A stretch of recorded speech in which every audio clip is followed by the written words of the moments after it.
Hello guys, welcome back. അപ്പോൾ guys, ഇന്നിതാ ഹോസ്പിറ്റലിൽ കൊണ്ടുപോകാനുള്ള ഫുഡൊക്കെ റെഡിയാക്കുന്നുണ്ട് കേട്ടോ. അപ്പോൾ ഇന്നെനിക്ക് ഡീറ്റെയിൽ ആയിട്ടുള്ള വീഡിയോ ഒന്നും എടുക്കാൻ പറ്റിയില്ല, കാരണം മോൻ ഭയങ്കര കരച്ചിലായിരുന്നേ. അപ്പോൾ ഞാൻ ഫുഡൊക്കെ ഉണ്ടാക്കുന്ന സമയത്ത് വാപ്പയാണ് അവനെ നോക്കിയത്. അപ്പോൾ അവൻ ഭയങ്കര കരച്ചിലായിരുന്നു, വാപ്പ എടുത്തുകൊണ്ട് നടക്കുക തന്നെയായിരുന്നേ. അങ്ങനെ ഇന്ന് ഓട്ടിടാൻ വേണ്ടിയിട്ട് ഞാൻ പോയപ്പം 4:30 ആയിട്ടുണ്ടായിരുന്നു കേട്ടോ. വാപ്പ രാവിലെ പോയി ഓട്ടൊക്കെ ഇട്ടിട്ടുണ്ടായിരുന്നു.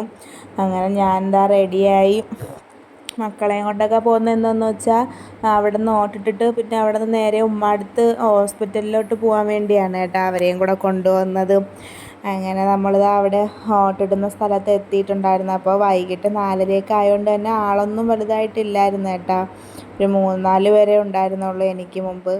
അങ്ങനെ ഓട്ടൊക്കെ ഇട്ട് ഇറങ്ങിയതിന് ശേഷം നമ്മളിതാ ഹോസ്പിറ്റലിലോട്ട് പോകുന്നുണ്ട്. അപ്പോൾ ഹോസ്പിറ്റലിൽ എത്തിയിട്ടുണ്ടായിരുന്നു. അപ്പോൾ ഇന്ന് ഉമ്മാരോടെ നിൽക്കുന്ന വാപ്പാടെ പെങ്ങളാണ് കേട്ടോ. ഇതാണ് വാപ്പാടെ പെങ്ങളെ. അപ്പോൾ ഞാൻ വീഡിയോ എടുക്കുന്ന കണ്ടിട്ട് നന്നായിട്ട് ഷാളൊക്കെ ഇട്ട് റെഡി ആയിട്ട് ഇരിക്കുകയാണ്. അതിനുശേഷം നമ്മൾ ക്യാൻറ്റീനിൽ പോയത് ഒരു കട്ടൻ കാപ്പിയും ഇതൊക്കെ കഴിച്ചിട്ടുണ്ടായിരുന്നു. പിന്നെ ഉമ്മാക്കും വാങ്ങിക്കൊടുത്ത് പിന്നെ അതാ കുറച്ച് സാധനങ്ങളൊക്കെ വാങ്ങിയിട്ട് വീട്ടിലോട്ട് വന്നിട്ടുണ്ട്. അപ്പോൾ ഓക്കെ ഗൈസ്, അടുത്ത വീഡിയോ കാണാം. ബൈ.